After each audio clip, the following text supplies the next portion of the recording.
Good evening, everyone, and welcome to our Leaders at AppNexus fireside series. Here's our fire, I guess.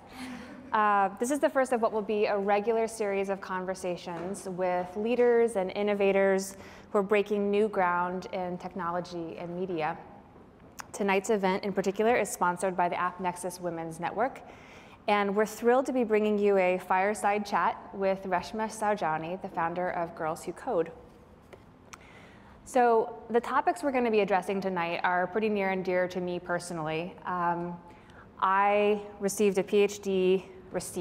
earned my PhD in pure math and taught at Stanford and Columbia, and saw firsthand the dearth of women pursuing advanced mathematics degrees.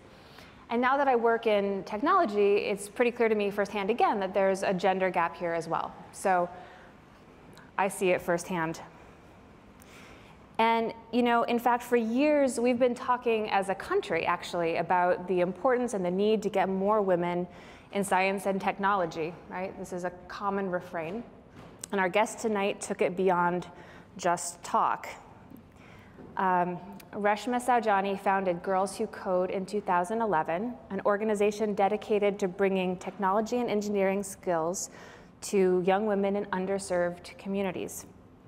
And we at AppNexus had the honor of hosting the inaugural program this summer. And I personally got to meet a bunch of girls at an AppNexus Women's Network lunch. I found them to be a really interesting and fun and engaged group of young women. I was really impressed. And it seems pretty clear to me that a lot of their inspiration and drive probably comes from Reshma herself, actually. So we are absolutely thrilled to have Reshma here to share her experiences with Girls Who Code and the industry as a whole. Excited to be here. Awesome. So before we begin, let me just remind you that there will be plenty of time for questions and answers after the chat. So please feel free to raise any questions that you want to have Reshma answer. And afterwards, there will be an order of reception as well. Okay. So, Reshma, I would really like to know, personally, actually, what got you started with this idea? Because unlike so many women in technology who speak publicly about this issue, you didn't start from technology. You came from public service. You were the former deputy public advocate with the city of New York. So I'm curious what your angle is. How did you get started with this idea? So in 2010, I ran for Congress here in New York City. And my district was the Upper East Side and then Astoria, Queens. So the Upper East Side, some of the wealthiest zip codes in America, and in Queens, the largest public housing in the country. And while I was campaigning, I'd be in some communities where you'd literally see children with iPads coming out of their ears. And you'd be in others, and children were hard-pressed to find a computer that works or a teacher to show them how to use it. And so when I became the Deputy Public Advocate, I started really thinking about what I could really do to close this technology gap that we have in our city and in our country. The White House had released a report that said there's going to be 1.4 million jobs that are open in the technology-related fields, but less than 20% of those jobs are going to be filled by women. And we're constantly talking about the pipeline. And I believe that the pipeline really starts with our young girls. And so I started developing a curriculum in partnership with some computer science professors at Columbia and Carnegie Mellon around Girls Who Code, and developing a curriculum that's really targeted at 15-year-old girls. And so that's really how we started. Started this initiative probably in early of 2011, and then we launched our inaugural program in July of 2012. Awesome. What would you say was your top success with the program, and what was your #1 challenge with the program? So the program was designed as an 8-week program. Every day, 9:30 to 5:30, the girls would come in and literally learn how to code. They would learn everything from how to build a website, how to build a mobile app, how to have a conversation with an engineer about your business plan. We probably brought in 5 to 10 speakers a week, too many speakers, that's one of the things I learned. And we would take the girls on field trips to Facebook, to Twitter, to Condé Nast, right? So, they always say with girls and boys, there's not an aptitude issue. Girls are actually better than boys in math and science often, right? But they don't opt into technology careers because they want to change the world. And when they close their eyes and they think about what a computer scientist looks like, they think of a man standing in front of a computer and typing. And so part of our curriculum was really to expose them to how technology really can change the world. So our big success, I would say, is all the girls learned how to code because they could have not. We were taking girls who had little to no exposure to technology. So that was one of our big, I would say, one of our big successes. Girls who actually learned how to code. They learned how to code, and the things that they built were just powerful. One of my girls, Cora, father has cancer, and she wanted to be a doctor, right? Because she wanted to save her father's life. And so, her project the last 2 weeks was to build an algorithm to detect whether a cancer was benign or malignant. She's 15 years old, Another one of our girls, they built an app to help disabled New Yorkers navigate the city better. They actually leveraged their power and knowledge of technology to change the lives of their community and their families. And that was just incredible to see.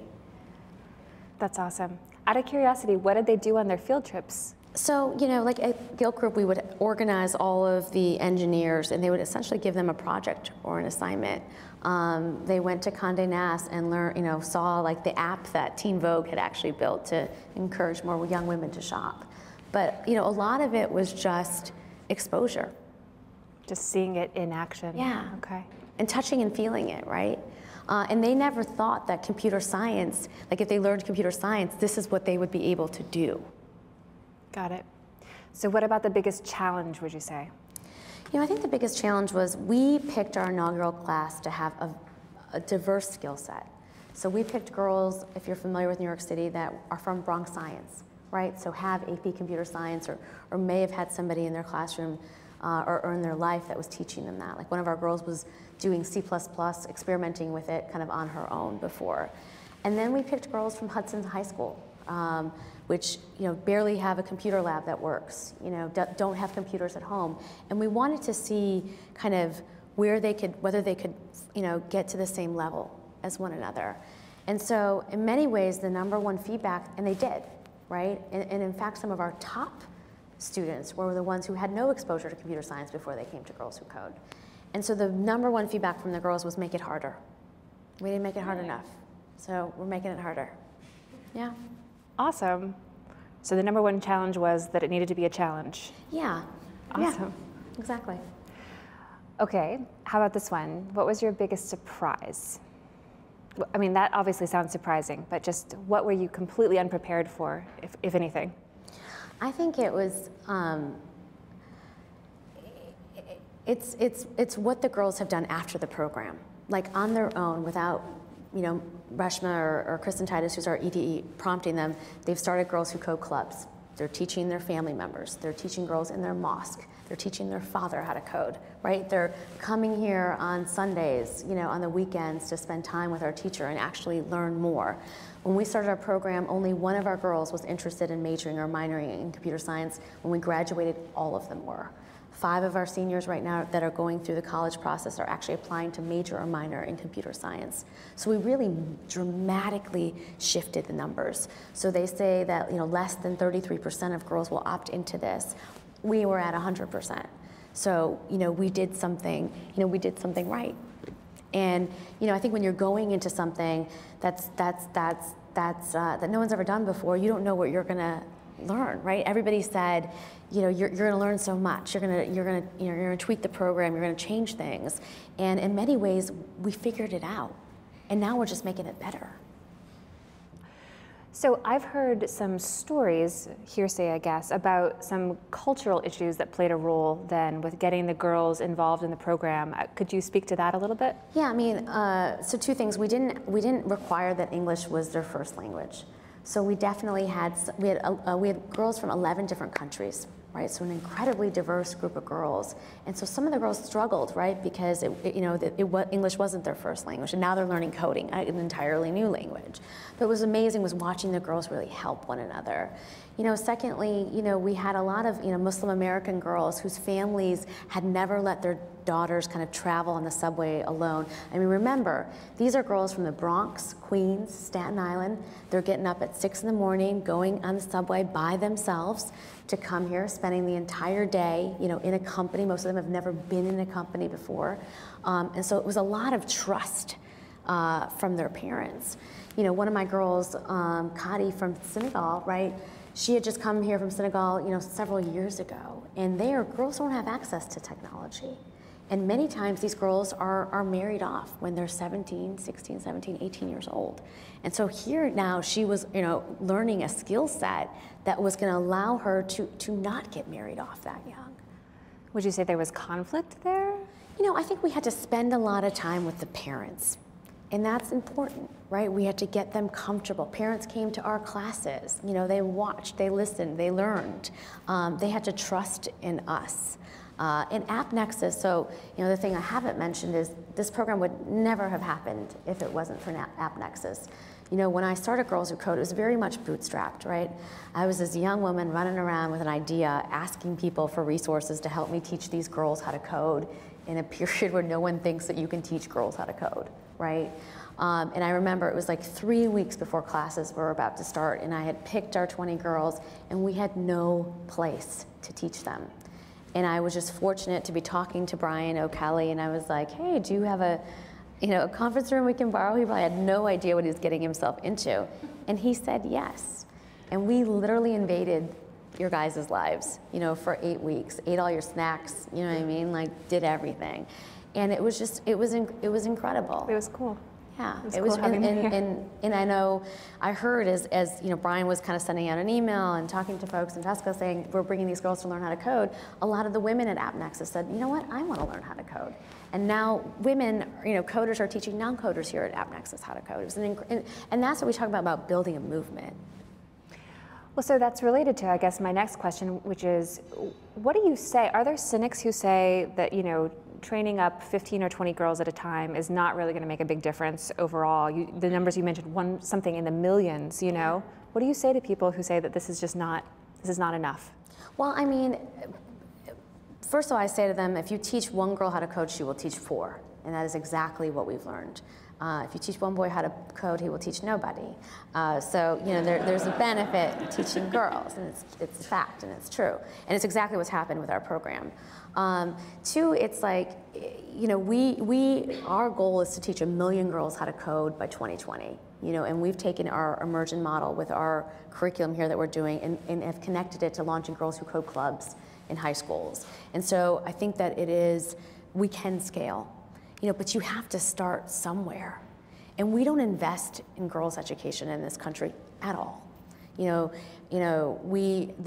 administration had probably invested less than $1 billion in technology education, in the past year. And so we're not focused on this. We're not focused on this in the schools. We're not focused on this on the homes. We're not focused on this in the nonprofit community. And so we have to start somewhere. So why exactly then start with girls? Because when you started off framing the question, you said that there was this income disparity and there's sort of a socioeconomic disparity, but then you focused on girls specifically. So why is it a gender issue and not necessarily a socioeconomic issue? So I think, it's a great question. For me, it was a gender issue because I'm a patriot. I love this country. And right now, the fact that 56% of our labor force is not engaged in innovating is wrong to me. Right? The fact that you only have 20% filling the jobs that we have open is a problem for the country and it's a problem for companies.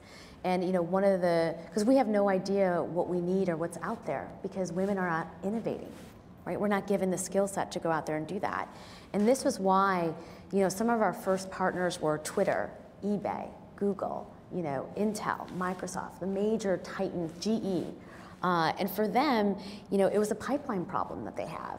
Guild Group's a great example. It's a product that's mostly used by women, though a majority of their engineers are men. We have no idea, ladies, of what we want to shop and buy because people who look like us and who have the same taste and thoughts as us are not building these products. And I think companies understand that. With 85% of women making consumer purchases, we're Facebooking more, blogging more, tweeting more. We are the innovators, but we're not on the other side, right? We're not innovating. Do I think that we need to include boys? Yes. Do I hope Girls Who Code one day is kids who code? Yes. But I am unabashed about focusing on girls. I think we need more advocates in this country who are standing up and focusing on girls. Fair enough. Okay, so let's go back to talking about the girls from the summer. Do you know, you mentioned briefly, I think, that 5 of them who are in the college pipeline are now planning to major in computer science. Do you know more about their future plans or just sort of the effects of the program? I think they're still all waiting to hear from college. Okay, yeah, I guess it's that so season. we'll wait and see. One of them has gotten an internship at ZocDoc this summer, which is exciting. You know, all of them, you know, we're now looking at different, you know, we're looking at the big apps competition and different things that we can actually participate in and build. I think all of our girls, of those 5, are about to start in our Starting Girls Who Code clubs in their schools, or computer science clubs in their schools. So they're incredibly, incredibly engaged.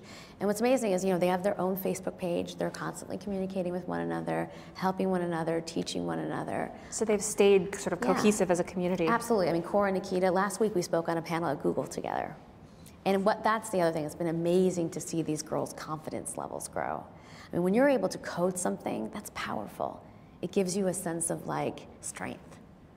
And that was, and it really increased, it went from that to increasing their ability to stand up in front of a stage like this and give a speech. That is powerful.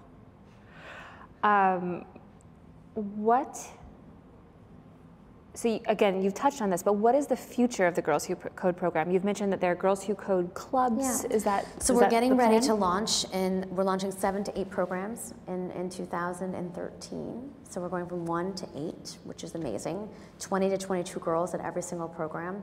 All of these programs will be launched in major technology companies. So again, going back to helping these companies build the pipeline. We're expanding out of New York. We're going to be in Detroit. We're going to be in San Francisco, Sacramento, San Jose. We really wanted to focus our growth on clusters to really help us kind of grow efficiently as an organization. We have Philadelphia, Miami, New Orleans, Seattle in the pipeline. You know, we've actually had to say no for now to some of the places where we want to go, so we can make sure that we don't want to lose the quality. Like, I still want to be sitting here with you a year from now and be able to recite the same numbers, right? So it's this tension because, look, we're losing time. Like, we have to start teaching our girls this skill set immediately. And so, and I don't have a lot of faith right now in the fact that, like, computer science will be mandatory anytime soon in schools. And so, you know, we have to, you know, so there is a sense of, like, you know, and I think clubs are our way of really making sure that we're having broad-based impact. So you feel an urgency to get the girls out there and into the workplace, but need to sort of dial it back in terms of organizational logistics. Fair enough. And what about you personally? What's on the horizon for you? So since I'm not busy enough, I'm also getting ready to run for, I'm running for public advocate of New York City. So congratulations. Thank you, I appreciate it. For 2013? For 2013, I mean, I'm a huge believer in technology, and we have a massive access gap in our city. I was telling you, I was at PS 183, you know, earlier this week. You know, it's K through 5, and they probably only have $11,000 that they can put towards their technology budget. There may be only 18 computers in the entire high school. It's insane.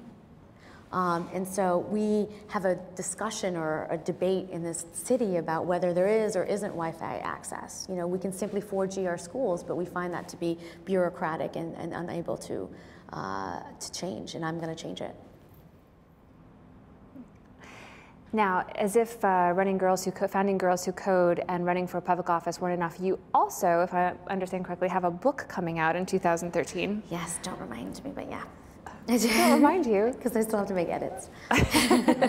So the name of the book is Women Who Don't Wait in Line. And from what I understand, it addresses what you perceive as being the last remaining hurdle for women in the workplace, that being the ambition gap. So I was wondering if you could talk to us about the ambition gap. You know, I think that there are some schools of thought that think that women are not as ambitious as men. And I think that's absolutely false. I think that women are very ambitious. But I think that we live in a society where women are meant to kind of feel ashamed of their ambition or are taught to hide it. And, you know, part of the theory in my book is to really kind of say it loud and proud that you are ambitious, that you do want to change the world, that there are things that you want to achieve. You know, when I ran for Congress in 2010, I was the first South Asian woman to run for Congress ever. I was an attorney coming out of the private sector. And I was, you know, one of the number one things that people said to me was, why are you running for Congress? You should go run for city council or a smaller seat, right? It's not your turn yet. There's a line, and you have to get in the back of it. And so oftentimes, I'm a big believer in disruption, and I think that part of getting women to really articulate their ambition is applying for the job you're not qualified for, right? Really going out there, not believing that there's a line and you have to stand in the back of it. And I think we have to get to a place where we are really encouraging our girls and the women in our lives to articulate it, articulate who they want to be and where they want to go. So I'd like to come back to your run for Congress in a minute, but for the moment, I think that's very interesting. I think the flip side of ambition, the dark underbelly, if you will, is the fear of public failure, right? Yeah. And that's, I don't know, from my perspective, that seems like the primary reason why many people aren't ambitious, of both genders. What do you say to people who fear failure? Well, when I ran for Congress in 2010, I lost miserably, like 80-20. Woke up the next day. I remember I was at my victory party, and my field organizers had decorated the entire hotel room and all these post notes of all these incredible notes. And all I could do was just cry because I didn't know what to do next. Like, I had spent a year running for office. I didn't have my concession speech in my purse. And when you run for office, it's this massive and when you lose, it's like this public, it's this public humiliation. And I had put my entire life savings into my campaign. I'd maxed out my whole family, my friends, and told everybody I was going to win. And I had made these commitments to these young girls, on the campaign trail, that I was going to come back and really change their lives. And so, the first thing I really did immediately was start talking about that failure. And not hiding from it, and not trying to say, well, I do say it was like the best, the most successful campaign ever lost, but it's even when I say, well, I lost, people are like, oh, no, you didn't really, and I'm like, no, I lost, and that's okay, right? It's okay to fail, and I really believe that, you have to fail fast and fail hard, and do it over and over and over again, and that we have to change society's perceptions that we should be ashamed of failure. Like, I always say that when I'm speaking on panels like this, I don't want to hear how you got there. I want to hear how you drove the car off the road and you fell on your back. We should be having failure parties, quite frankly, and really standing up and sharing those things, because that's how we learn. So I'm a big fan of failure. Well, so do you have tips for people then who want to be ambitious but do feel, it can be a very visceral thing, right? What got you through? I think what got me through is, one, allowing myself some time to just brood over it, right? Because I'm not going to say you're not going to get depressed about it, but really being able to process that. And then, looking at everything that I had gained from the experience, even though I hadn't won the election, and to go back out there. And I'm not going to say that it's not hard. If you pick up an article written about me in the past 3 months, it'll say, Reshma Saujani, lost an unsuccessful bid, against, in 2010 and lost by, 80 points. Every article mentions my loss. I am defined by my loss.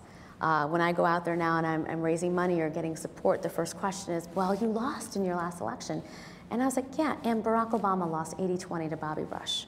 President Clinton lost. Abraham Lincoln lost 8 times. If you have not lost, you will not be successful, right? Because that's what's going to make me a great public advocate, because I learned so much.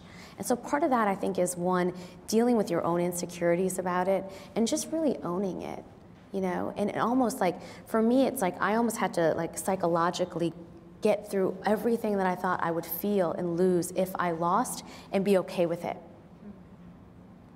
Before I started that process, and that really helped me. Before you started the process a second time? No, even the first time. I was like, what's the worst that's going to happen? And stare it in the face, and then go forward anyway. And then go for it. Yeah. Do you think that there's a gender gap there with regard to fear of failure? How so? Absolutely. Because I just don't think that, I don't think there's much stigma for men that they face in failure in the way that I think women may do, or may internalize that they feel like they have. I think about it this way, even for men. I always say, right, you walk down the street, you whistle at a woman, you get rejected, and then you go do it all over again. You're constantly taught to get rejected and be okay with it. It's true, right? That's how, your DNA. we don't really like rejection so much. We're not taught to accept rejection, right? So we have to change that. So that's a cultural thing that you think that we can influence. It starts at a very young age. It starts at a very the amount of young women that I have counseled to even applying for a college, and they didn't want to apply for a college because they didn't want to get rejected. Even that. The amount of people have had to just put their put their applications together and just put in. I mean, it's really hard for them. Running for office. Women we don't have tons of women who run for office because of the fact that they don't want to lose. And the reality is whether it's a startup company or it's running for a campaign, there's no welcome mat. There's no guarantee. You have to take a risk. There's always a chance you're going to lose. So when is exactly your book coming out? September of 2013. Okay, assuming that you make the edits and yeah, we'll look for it. Awesome. So let's bring it then back to technology specifically. This is not, your program is not girls who are ambitious, it's girls who code. So you've already talked about the economic reasons why you think that there should be more women and people in technology in general in the pipeline. But I'd like to talk about what you think are the best practices and the headwinds that women in technology face specifically. I mean, you're an outsider to the industry in certain ways, so I think your perspective might be especially interesting. So one, from a lot of the women entrepreneurs that I meet, capital is a huge problem, right? Women are not funded at the same levels as men are in their startup or in their startup companies. Okay, so you're talking about an entrepreneurial environment. Yes, right. I'm talking in the entrepreneurship sector, right? Where there might be a technology play, even if it's a coder who's starting a business, right? A startup company. I think that's an issue for them. I think going back to the pure technology question, I think it starts really young. So in college, for example, I think that if you go into your first year class at MIT or at Stanford or at Harvey Mudd and you're one of 10, you're one woman of 10 people in the class, I think that's hard. You don't have a network. And Clara Shai, who sits on Starbucks board, talks about this, where when she was at Stanford, she thought she was going to be graduating at the worst out of her entire class. And the boys were like, I got it, I'm a great coder, I got this, I got that. And she ended up graduating first. Right? So I think it starts with, in universities and making sure that we're creating a pipeline of women, we're encouraging them, we're mentoring them, we're having them stick, in these fields. I think that's really critical. I think secondly, I think technology companies have to make a commitment to it. I went to Grace Hopper this past summer, which is the convention that they have for young women in the recruitment place, and I saw so many technologies making the effort, making the initiative, being committed to having a pipeline. AppNexus has this amazing group, this amazing network of women, and it shows women who are going to be applying or coming here or who want to come here that gender matters. So you think it's in some sense then a numbers issue? Like if there were just more women in technology already, if we could somehow just fait accompli, dump a bunch of women into technology, that would basically, it would stay there, it would be fine. Does that make sense? Yeah, I do, and I think you've seen that in other professions. I think that you've seen that, you've seen that in law, you've seen that in medicine, right? When you've got a critical mass, you'll see that hopefully in politics, women then stick with it. And so the pipeline then, you've mentioned several times, is an issue. And I think what you've touched on is one of my favorite themes, actually, about women in technology and in the STEM field, science, technology, engineering, mathematics specifically, is the role model issue. Because I think we internalize the people that we see around us. You've spoken about that a little bit, but can you say more about being role models for women in technology? I think we are now starting to have a lot of great role models that are very high profile, like Marissa Mayer and Sheryl Sandberg's not a coder, but she's in the business and understands and is passionate about the issue. Hillary Mason here, tons and tons of women I met here at AppNexus that are engineers that are role models for the other women in their industries. So I think that's really important too. One of the interesting things about engineering and technology is even from a pay equity issue, there is really no gender gap, in these fields. Women engineers probably make 98 cents out of every dollar made by a male engineer, right? And that number is 76 cents for every dollar. It's pretty close. Which, right, not perfect, but better. Yeah. Right? So I think that's really interesting. I'm curious, pop quiz, what people think the numbers are. I think we've gotten some stats off of your website, as a matter of fact. Everybody knows that we probably don't have 50-50 women engineers in this country. But I'm curious what other people think that the number is. Do you think it's 75-25? Anybody raise your hand if you think it's 75-25? How about women engineers, the gender ratio? 65 men to 35, okay. 6%. Do anybody want to shout out guesses? 13. That's very specific. Anybody want to hazard a guess that it's better than 2080? As in more women than 2080? Okay, more women than 1090. You're seeing some, okay. Yeah, you guys are about right. So according to the statistics on the Girls Who Code website, about 14% of engineers in the US are women, actually. So, and 4% of them are African American, 3% of them are Latina, and about 3% of them are Asian American. So the numbers are even lower for women of color. If you're taking every engineering thing, I'd probably push it up to 14. Yeah. I don't want to be picky, but I'm just saying. wait, if you're taking every engineer as opposed to what? Oh, I mean, like you take mechanical engineer, chemical engineer. Right. Yeah. Yeah. I see. Engineering fields have I see. more than That's right. That's Got right. it. Got it. It's a huge problem. So I'm interested then, here I am sitting here 9 months pregnant, that we haven't actually brought up the work-life balance issue. I'm curious that that's not something that you have mentioned, that you really think that's just a matter, not that I disagree necessarily, but I'd like to bring it up. No, I'm sorry, I should have mentioned it, because it's something I talk about in my book and I feel very passionately about. I think it's also look, 18% of women in 1972 worked and had children. That number is 75% now. And the reality is we have had no policy or structural changes to make it possible for women to work and have children, and that's wrong. I think that one of the interesting things about, so there's constantly a push, to make those changes, for Congress to make those changes, or for us to have paid parental leave in this city or in this state. And we haven't, we need to push, I think, legislatively on that. And I think every company needs to really implement it and make it. Is this a question you're asking me? Well, yeah, I mean, I guess I'm curious whether you think there's an issue in technology specifically in that regard. Or is that one of the issues that's facing women in technology, or is it across the board? I've seen that. I think it's across the board. One of the there was an article that I read, and I wish I had it with me, but if you look at like Yahoo and Google and Facebook and Twitter, their policies for for work-life balance are actually better, right, than if you look at some of the other traditional companies. And I don't know if that's because my husband's an entrepreneur and runs a company at Local Response. Both of his head of sales and president are both young working mothers.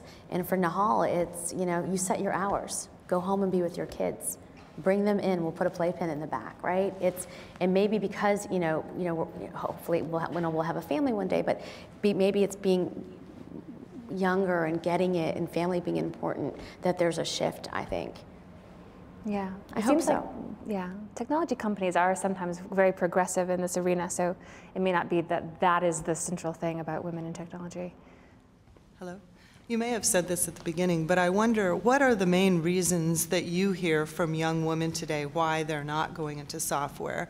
Is it primarily because they don't have access to learn, or is it because of the stigma? Because I saw sort of both things growing up that, of course, when I was in school, we didn't really have computers, but, aside from that, there was just such a stigma attached to even girls who were bright or who would, sort of look really sharp in class, and they weren't putting on makeup and, looking like they would be someone who was asked out on a date. And it's kind of regional. I saw that more in the Midwest, but anyway. It's a great question. I think, one, they think that there's an immediate assumption that it's really hard and that it's not for them, that the boys are going to be better at it than the girls are, even though they haven't tried yet.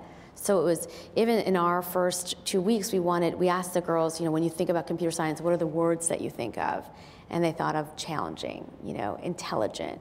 And after 2 weeks, we asked them to do that again, and it was team building, patience, right? They changed their perception of what they thought it meant to be a good coder or a great coder.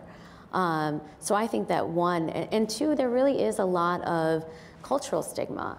You know, a year ago I went into Forever 21 and I could still buy a t-shirt that said algebra sucks. You know, and we still, you know, there still is that Barbie doll out there that, you know, I hate math. Like, there's a lot of those messages that are still out there and that really permeate the minds of young girls. I also think they say that, you know, 74% of high school girls want to build something to change the world, but only 5% of them have mentors to help them do that. So the other thing is, it's really important to have exposure to people in your life, whether they're women or men, that are going to give these girls exposure to these opportunities.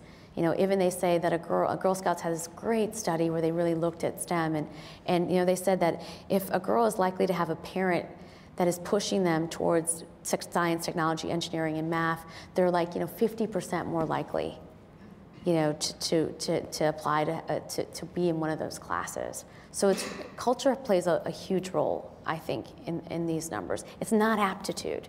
I mean, these girls were better. I mean, I've judged hackathons. These girls were better coders. The products that they came out with were smarter, you know, more innovative. There's not an aptitude problem. Hi, Lisa Shakowski from AppNexus. I have a sort of AppNexus specific question. You mentioned before that one of the keys for attracting women to companies like AppNexus is getting that critical mass.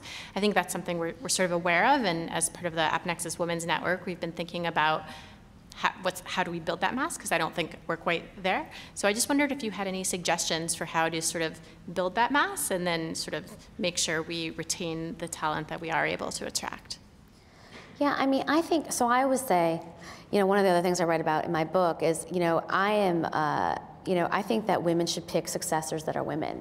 I think women really need to make, there's, 14 million women that are in the position to make hiring decisions, right? And I think that we also have to be unabashed about the fact that, you know, when we have leadership opportunities, that we are going to make decisions that crash through the glass ceiling. I think we have to speak up. Right, when we are in, management roles, or not even in management roles, ask the questions like, did we get more female applicants?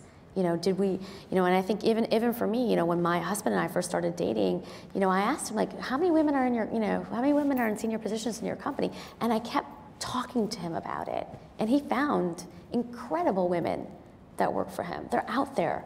But I think we have to continually make it part of something that we are committed to doing. And as women, when we have the opportunity to make hiring decisions, we commit to hiring women.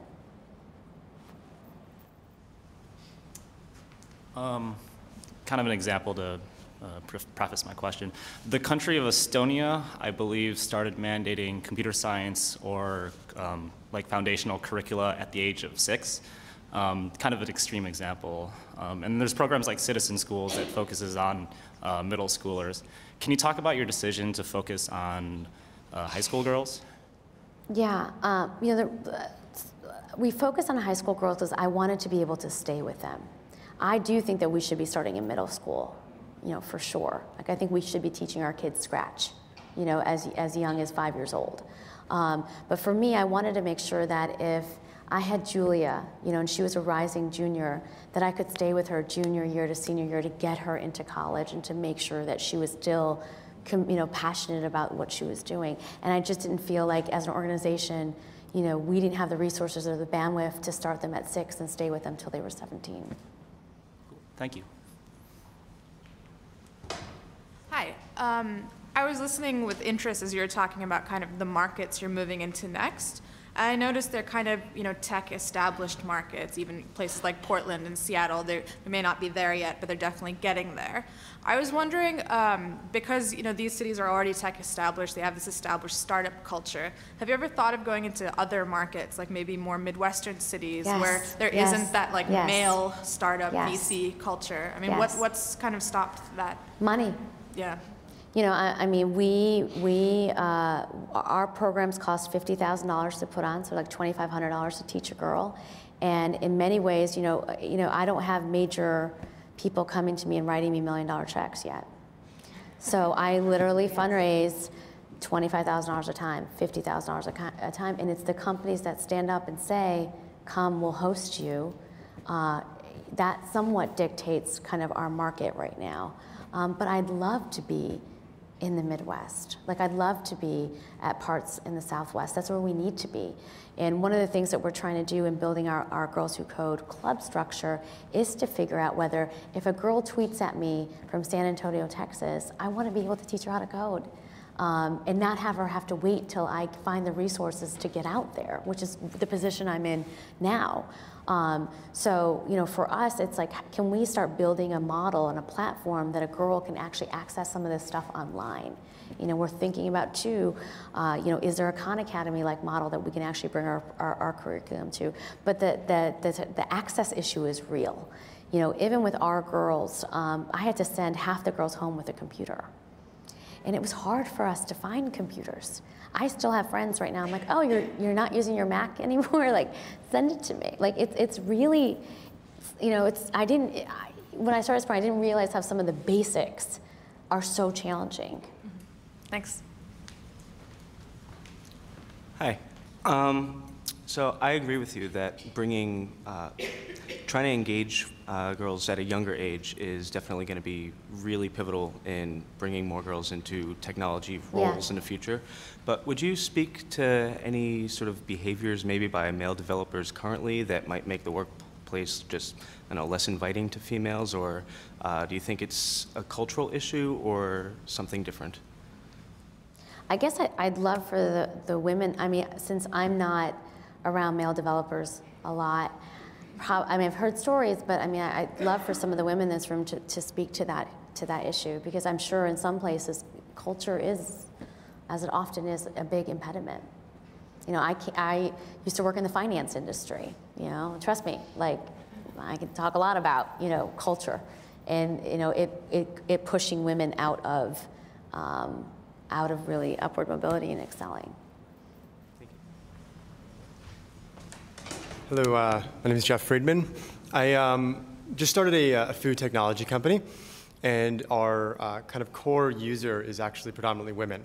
So we've gone through the recruiting process. We have a preference towards female engineers, yet we've found kind of anecdotally that as we're coming across talented engineer profiles, men and women, a significantly higher percentage of women are seemingly closed to new opportunities, sometimes explicitly not looking for new ops, and a much higher percentage than men.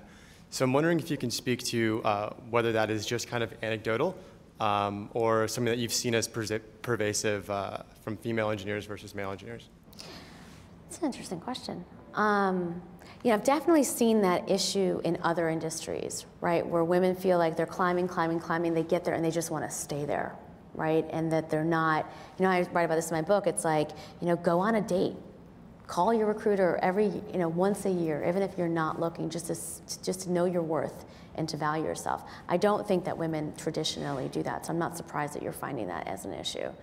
That they're not receptive to probably you trying to poach them from other places, even if you're offering them a higher salary. Men tend to always be willing to have a conversation, or more often than women, which is sure. frustrating. Because they're again, this is a negotiation issue, right? They're comfortable talking about money. They're comfortable asking for money. They don't have the same loyalty issues that many of us probably feel, you know what I mean, to our employer. Or they're happy with where they're at, and they feel like, I'm in a place where I may not have any cultural problems, right? You know, I'm getting good responsibility. I don't want to move. But that's also part of what I think we're trying to, look, I think we're, you know, this next generation of women, you know, I call my don't wait in line generation, they're impatient. They know what they're worth, right? They're going to date, you know, they're going to go out there. And I think it's like you're seeing a new crop of young women who are going to be a lot more ambitious and bold and poachable. All right, well, if you know anyone. Thank you. Except for the female engineers on my team. You can't have them. All right, well, thank you so much. I think some of us can continue the discussion afterwards. Reshma, it's been an absolute pleasure having you here today. Thank you so much for spending the time to drop by. For those who are interested, just let me briefly read some of the exciting events we have coming up on our calendar for the series in the new year. On January 14th, we have Lauren Cornell, the curator of the new museum, for a brief history of digital art, including a peek into some special projects at the museum. Lauren will also discuss some unrealized projects with the hopes of inspiring a few of you engineers and developers to partner up with them to bring them to life. On January 23rd, we have Jason Goldberg, founder of Fab.com, on his vision, growth, and how the holiday season wrapped up. And on February 4th, we have John Gibbs, Senior Vice President, Digital Research in BCU, on how digital and social media have changed moviegoing and how avid moviegoers consume digital media differently than the rest of the population. So I hope you can join us for those. And please stay and have some savories with us afterwards right now. Thanks so much. Thank you. Thank you.